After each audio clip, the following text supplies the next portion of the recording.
All right. Hello and welcome, everyone. Thank you so much for joining us at Legacy Fund for the Environment for this webinar on how design charrettes can be useful to citizens concerned about their environment, presented by Juliette Patterson. Nous avons l'honneur de présenter Juliette Patterson, associée fondatrice de l'agence Catalyse Urbaine. Avec plus de 20 ans d'expérience dans la réalisation de projets d'architecture et d'architecture paysagère alliant sensibilité environnementale et bien-être public, Juliette est une figure éminente dans le domaine. Diplômée de l'Université McGill et de l'Université Harvard, elle a dirigé de nombreux ateliers citoyens pour des municipalités et des groupes de citoyens, démontrant ainsi son engagement envers la participation publique et l'amélioration de notre environnement urbain. Le webinaire de ce soir se déroula de la manière suivante. Après la présentation de Juliette, Campbell lira vos questions à partir du chat pour une période de questions et réponses. Nous vous demandons donc de couper votre micro pendant toute la durée du webinaire et de taper vos questions dans le chat, ce que vous pouvez faire à tout moment.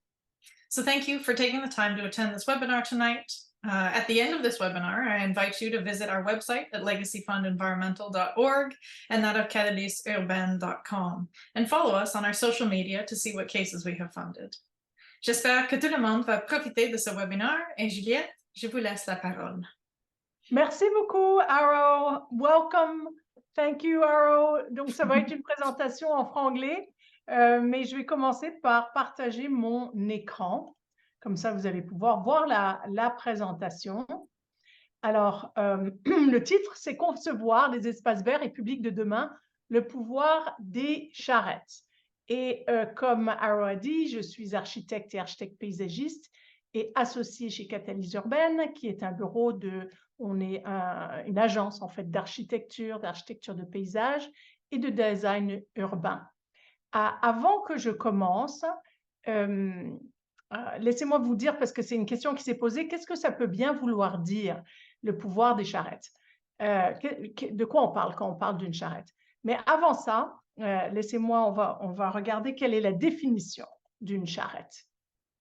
Alors, Catalyse Urbaine, on a déjà dit ce que je fais. Ça, c'est un exemple d'un projet que nous avons fait sur la rue Paré de ce qui s'appelle le Triangle, où on a reconçu tous les espaces publics en les faisant beaucoup plus écologiques. Avec ce que vous voyez là, c'est un jardin de pluie. Et vous pouvez en savoir plus en allant sur notre site web. Mais sinon, si on revient donc maintenant à la charrette et les sujets qui vont être abordés. Donc d'abord, on va regarder qu'est-ce que c'est une charrette de design. Ensuite, on va regarder comment est-ce que c'est un outil qui peut influencer la prise de décision quant aux espaces publics. Je vais ensuite passer à travers deux exemples montréalais pour lesquels nous étions les organisateurs. Et ensuite, on va passer aux questions et à une discussion par rapport à la capacité des groupes citoyens à influencer les décideurs à travers des charrettes de design. Alors, préparez-vous pour vos questions. Mais d'abord, qu'est-ce qu'une charrette de design? Donc, je vais tout simplement lire. Une charrette de design est un exercice d'idéation intensif et créatif réalisé dans un temps limité. C'est un outil démocratique qui permet aux citoyens d'exprimer leur vision et de participer à l'aménagement futur d'un espace public ou d'un secteur. Et la charrette de design influence la prise de décision en couchant sur papier, c'est ce que vous voyez là, le papier, les dessins que les citoyens en font, donc en couchant sur papier les idées des citoyens. Et c'est des idées qui ensuite vont nourrir la démarche des décideurs pour aboutir à une planification concernée. Et pourquoi ça s'appelle charrette? Parce que, comme vous savez, c'est un terme français, bien qu'il est utilisé en anglais aussi. In English, you also call it a charrette, a design charrette, parce que ça vient de l'école des beaux-arts au 19e siècle à Paris.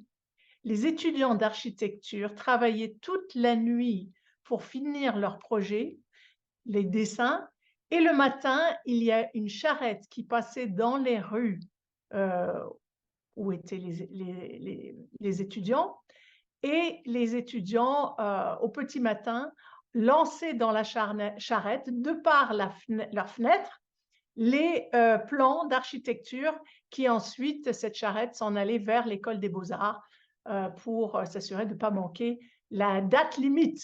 Donc, il y a dans le concept d'une charrette l'idée que c'est quelque chose d'intensif qui se fait dans un court laps de temps pour, comment dire, stimuler la créativité et plusieurs personnes qui travaillent dessus.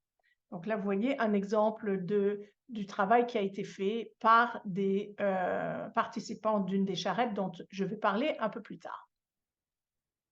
Alors, donc, on passe tout de suite donc, à l'étude des cas d'exemples montréalais. Le premier, c'est une charrette d'idéation, c'est comme ça que ça s'appelle, mais on appelle ça aussi une charrette de conception, pour les promenades urbaines de Saint-Laurent. Et ça s'est passé déjà il y a 10 ans. C'était organisé par l'arrondissement Saint-Laurent. Et l'objectif, c'était de rassembler des citoyens, mais aussi des professionnels, les gens qui étaient intéressés, pour élaborer des interventions sur le domaine public, plus particulièrement le vieux Saint-Laurent. Et l'intention était réellement d'augmenter la convivialité des espaces verts. Comme vous voyez ici, c'est à la station de métro Côte-Vertu. C'est pas très convivial. Et il n'y a pas tellement de verdure non plus. C'est beaucoup d'asphalte et puis on se risque en essayant de traverser cette rue sans se faire frapper par les autobus ou les voitures. Donc, il y avait toute une idée de qu'est-ce qu'on peut faire pour rendre le vieux Saint-Laurent plus convivial, qui ait plus de biodiversité et de déplacements actifs. Alors, c'était ça l'objectif de la charrette, et d'avoir le point de vue des citoyens et qu'eux puissent vraiment mettre la main à la pâte pour développer des conceptions. Alors, le premier jour, qu'est-ce que s'est passé? On a fait c'était sur 2 jours. Le premier jour, on a eu une visite du site. On voit là les participants qui sont en train de visiter le vieux Saint-Laurent. Et nous, en Catalyse urbaine, on avait développé des outils, c'est-à-dire une liste de critères pour évaluer la convivialité de l'espace public. Alors, par exemple, est-ce qu'il y a assez d'endroits pour s'asseoir? Est-ce qu'on est protégé des éléments? Est-ce que la nuit, c'est un endroit qui est sécuritaire? Est-ce qu'il y a de la végétation? En tout cas, il y avait plusieurs critères et les participants devaient non seulement se promener, mais aussi évaluer la convivialité des espaces publics sur une échelle de 1 à 10, ce qui allait ensuite informer leur travail du deuxième jour, qui était réellement la charrette de design, où en équipe, les participants ont travaillé en fait, chaque équipe avait choisi un endroit particulier. Ici, vous voyez, c'était le boulevard des Carrés qui avait été pris par une des équipes. Et ils ont commencé à imaginer mais qu'est-ce qu'on pourrait faire pour améliorer la biodiversité, la convivialité. Et puis, on avait aussi, nous, donné des exemples de qu'est-ce qui se fait dans d'autres villes qui puissent, là aussi, les stimuler dans leur réflexion. Il y a eu un travail en équipe pendant la grande partie de la journée et à la fin de la journée, les propositions ont été présentées par chaque équipe. Et en fait, il y a eu ensuite, les élus étaient là, on a eu un mot de la fin qui a été donné par le maire de l'arrondissement. Alors, on voit ici une jeune... Alors, bien sûr, dans ce genre de charrette, on retrouve souvent des étudiants d'architecture ou de design urbain, mais pas seulement. Il y a aussi des citoyens engagés de tous les âges. Comme vous pouvez voir ici sur cette image, on a des gens qui étaient plus jeunes, mais aussi des personnes de tous les âges qui étaient en train de travailler en équipe pour imaginer en utilisant d'abord des post-it et ensuite on leur avait fourni des plans, du papier, c'est du papier spécial qu'utilisent les architectes pour dessiner sur les plans et commencer à imaginer cela. Et il n'y avait pas besoin d'avoir une formation d'architecte pour pouvoir imaginer qu'est-ce qu'on veut de quoi on veut avoir, comment est-ce qu'on veut que notre espace ait l'air dans les années à venir. J'espère que tout le monde comprend le français. Is there anyone that doesn't understand French or would want me to say a few words in English? Raise your hand, electronic hand, or forever be silent. No, I take it that everyone understands. The discussion will be bilingual. Donc ça, c'était le jour 2 du travail en équipe. Et ensuite, après cela, qu'est-ce qu'on a fait? Ben, comme je disais, à la fin du travail, les équipes ont présenté devant le service d'urbanisme, plusieurs personnes du service d'urbanisme et les élus de l'arrondissement, ben, comment est-ce que eux voyaient qu'on pourrait améliorer la convivialité et remplir les objectifs pour cette partie du vieux Saint-Laurent. Une fois que la charrette a été finie, nous, c'est-à-dire les architectes et architectes paysagistes de Catalyse urbaine, on a repris tous les dessins qui avaient été faits par je pense qu'il y avait 5 équipes, et on a traduit tout cela dans un plan synthèse.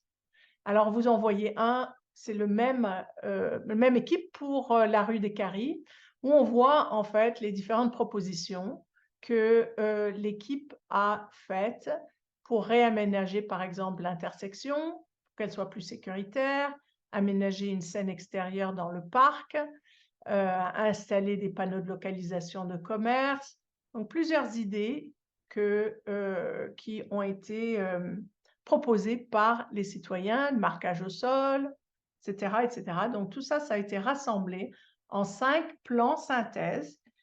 Et ensuite, on a produit un rapport, dont vous voyez ici, c'est la page couverture du rapport, des constats et des conclusions de la charrette, c'est-à-dire, ben, en fait, de dire, ben, voici ce que les citoyens voudraient qui se fasse dans les rues, dans le parc du vieux Saint-Laurent pour améliorer la convivialité des espaces publics, améliorer la biodiversité et puis aussi mettre en valeur les points d'intérêt de ce quartier. Après la charrette, donc depuis, cette charrette a été finie en 2013, dans le cadre d'un autre contrat qui a été donné à d'autres architectes, ils se sont inspirés des résultats de la charrette et ces propositions ont été traduites dans un plan directeur qui a été adopté par l'arrondissement. Donc, on voit qu'on est passé de des idées qu'ont les citoyens à réellement les traduire en un plan directeur qui a été adopté par l'arrondissement. Et alors, je n'ai pas été très impliquée, mais je suis allée voir sur Google Maps récemment là, pour voir. Et puis, je remarque que pour le moment, la majorité des propositions qui avaient été faites par les citoyens n'ont pas encore été mises en pratique. Mais elles sont dans le plan directeur, donc on peut s'attendre à ce qu'elles vont être mises en pratique dans les années qui vont venir. Mais ça vous donne un peu une idée des fois de la limite de la charrette, c'est-à-dire qu'il faut avoir un processus pour garder ces idées, ces propositions en vie au fil du temps. Donc ça, c'était le premier exemple. Laissez-moi voir l'heure, ça va. Et puis maintenant, on va aller à l'exemple numéro 2, qui est la charrette que nous avons fait pour en fait mettre en valeur et puis trouver une nouvelle vocation pour le golfe de Meadowbrook. Et cette charrette a été faite il y a de cela 10 ans, un petit peu plus que 10 ans maintenant. Et puis, c'était organisé aussi par Catalyse urbaine. Ben, en fait, non, ça a été organisé par les amis de Meadowbrook, et Catalyse urbaine a en fait nous avons été les animateurs en fait de la charrette. Celle-ci s'est déroulée sur un jour, le 1er décembre. Et l'objectif était, comme je dis, d'élaborer des propositions pour le terrain de golf de Meadowbrook. Voilà, on voit la photo qui a été prise sur le site. C'était l'équipe d'organisation et les participants. Alors, il y avait, comme vous voyez, beaucoup de participants. Et là encore, ils ont travaillé en équipe. Et chaque équipe, on voit ici que chaque équipe est autour d'une table. Ils avaient des plans imprimés et chaque équipe a pris un thème particulier sur lequel ils voulaient travailler. Donc, certains ont travaillé sur comment est-ce qu'on peut mettre en valeur la biodiversité dans notre proposition pour le futur de cet espace vert. D'autres ont voulu plutôt mettre en valeur l'histoire culturelle du site, notamment la présence amérindienne, et aussi tous les participants se sont penchés sur la question de comment on fait pour connecter cet espace vert aux quartiers limitrophes, parce qu'on a plusieurs villes et arrondissements qui sont limitrophes à cet immense espace vert. Et enfin, la journée a conclu avec la présentation des propositions, un peu comme dans la première charrette, devant un panel d'experts et de conseillers municipaux des 3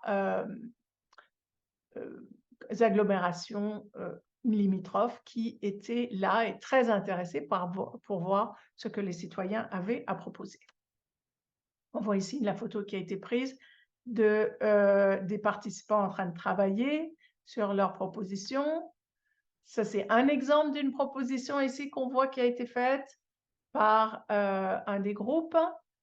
Et puis, au final, après la charrette, les amis de Meadowbrook ont fait appel à Catalyseur Urbaine pour faire une suggestion d'utilisation de cet espace, en fait, d'un plan directeur à partir des propositions citoyennes qui ont été faites. Et alors, vous voyez le résultat final. Et puis, on a aussi fait toute une proposition sur comment est-ce que la végétation, la biodiversité peut reprendre, en fait, être favorisée sans avoir à tout planter d'un coup. Et donc, vraiment une vision évolutive sur 25 ans de cet espace vert et comment il pourrait se développer. Et puis, on a fait donc des schémas qui montrent, on commencerait par faire une gestion différenciée des espaces verts. Vous voyez ici. Et puis ensuite, en même temps, on commencerait à mettre en valeur les marais. Et finalement, on commencerait avec une plantation sélective qui éventuellement prendrait de l'expansion et on se retrouverait avec le plan directeur final à la fin des 25 ans. Bon, après la charrette, à ce jour, le plan directeur pour cet espace n'a pas encore été adopté par la ville de Montréal et donc cet espace vert demeure toujours un golf, mais le projet de conversion du golf en développement résidentiel qui avait été, on pourrait dire, l'initiateur ou l'instigateur de cette mobilisation citoyenne qui disait non, non, non, il faut garder ça en espace vert. Donc, ce projet a été abandonné, au moins pour le moment. Et même si c'est encore un golf, c'est un espace vert et sur lequel rien n'a encore été construit. Donc, on en est là. Alors, on va passer à la conclusion parce que je pense que c'est important qu'on ait une discussion à propos de ça. Mais comme vous voyez, la charrette de design est un outil de participation inspirant. Je pense que les citoyens aiment beaucoup faire un peu le travail des architectes ou des urbanistes et mettre la main à la pâte, travailler ensemble. C'est un exercice que tout le monde aime faire et c'est court, c'est ça aussi l'avantage. Et ça permet donc les citoyens d'avoir leur mot à dire sur la planification d'un espace public. Mais il faut dire que sa capacité à influencer les décideurs, elle est vraie, elle est là, mais c'est un outil parmi d'autres et elle ne peut pas être suffisante. Il faut qu'elle soit utilisée en conjonction avec d'autres outils, d'autres pouvoirs décisionnels pour influencer et façonner la réglementation, influencer et façonner ce qui va être construit ou pas construit dans le futur. OK, donc la prochaine question. What role does technology play in enhancing citizen engagement and communication during design charrettes for environmental initiatives? Ça, c'est une très bonne question. En fait, le rôle de la technologie c'est en fait souvent on va avoir c'est pas une charrette de design, mais c'est en fait pour ceux qui peuvent pas venir ou qui ont pas vraiment l'envie ou le temps de passer 2 jours pour faire une charrette. On peut organiser un espèce de comment on appellerait? C'est comme un espèce de questionnaire en ligne qui est envoyé aux citoyens où les citoyens donc peuvent répondre. Alors, on a déjà fait le travail de voir un peu dans quelle direction. Alors, c'est des questions très simples, mais qui permettent de tâter le pouls pour savoir pour les citoyens qui ne vont pas être là, ben, qu'est-ce que c'est qu'ils veulent. Donc ça, c'est une façon de le faire. Une autre façon, bien sûr, de nos jours, on peut utiliser tout ce qui est le visioconférence ou l'enregistrement pour permettre aux citoyens qui ne sont pas sur place soit d'entendre ce qui s'est passé ou de participer d'une autre façon en ligne. Mais je dirais que c'est à peu près ça. C'est vraiment en termes de communication et d'aller tirer vers nous les gens qui, bon, ben, ils vont pas sortir de chez eux, mais qui vont répondre à un questionnaire par rapport à ce qu'ils imaginent comme initiative environnementale. How can communities ensure that the outcome of design charrettes are implemented and lead to tangible environmental improvements? Et ça, c'est la question, million-dollar question, hein? That's the whole ball of wax right there. Le cerveau ne voit pas la différence entre ce qu'il imagine et la réalité. On a des études ont fait que montrer que si tu imagines quelque chose, le cerveau pense que c'est la réalité. Il ne voit pas la différence. Donc, de faire une image d'un futur et il est dessiné, qu'il est vu, on dit une image vaut 1000 mots, c'est très, très puissant. Et donc, si on a des communautés qui vont faire un plan ou un plan directeur ou travailler pour imaginer qu'est-ce qu'ils veulent pour un espace en particulier, le plus souvent, ils peuvent montrer cette image, comme disait Campbell, en parler aux élus. C'est ça qui va garder cette idée en vie et qu'éventuellement, la municipalité va ouvrir les bourses de son portefeuille, ouvrir son portefeuille pour payer. But No. on a more practical level, I wanted to know if you had any tips about organizing such a thing. Yeah, okay. So how would you organize it? I think it's a good idea to work with there are, firms that are specialized in doing that. I mean, we've done a few, but there are other firms that really do only that. And so to really work with someone who has the tools and has done this kind of thing in the past, that's one thing. And then I think you asked the question of how do you gather the people? Well, that's why if you work with a municipality, that is I think a good idea also, because they have a list, they have access to who are the stakeholders, who are the leaders in the community, so they can kind of get a list of people who can work, who they can invite. But if you're not working with a municipality, you can still get that kind of information. It really, especially if it's a grassroots movement, who are the people in the neighborhood or in that particular area that are movers and shakers, and definitely what you want to invite the elected officials at different levels of government. Good idea to have in each team, I would say, a designer, someone who can draw and who can take those ideas and actually put them. So contact the schools of architecture. Okay, I think that I don't know if that answers your question, but that is a way of really getting people involved. And I actually, before we ended, I did want to have a benchmark price-wise. So how much did the Meadowbrook charrette cost in the end? How much did you need to raise for it? Somewhat less than it was worth. Juliette, if you don't mind my saying, I think it was somewhere around $12,000, something like that. 12,000? Yeah. No, it was less than that. Yeah, it would be more than that now, I think. Well, maybe the 12,000 includes the actual production of the plan as well as the charrette. But And don't forget the lunch, the bus, we had that, maybe that Yeah. might include all the days. think- bits for- I think Juliet did not, make her lunch money off that process. I think that a lot of that was very much goodwill. I think going forward, one should think of what's the cost of a biodiversity study, right? Probably about the same thing for a charrette, Mhm. maybe a little bit more. Our biodiversity studies tend to cost between $15 for everything. How does that sound, Juliet? Not to put you on the Yeah. spot. How No, does that it just sound? cut out when you said 50,000, did you say? No, 15. 15, I see, okay. 15 Yeah, to 17, yeah. it's kind of hard to give a price because it all depends on what you want to do. For example, if you go out and do one of that, what was I saying, a questionnaire, and that's a whole other dimension of doing charrettes that often comes in.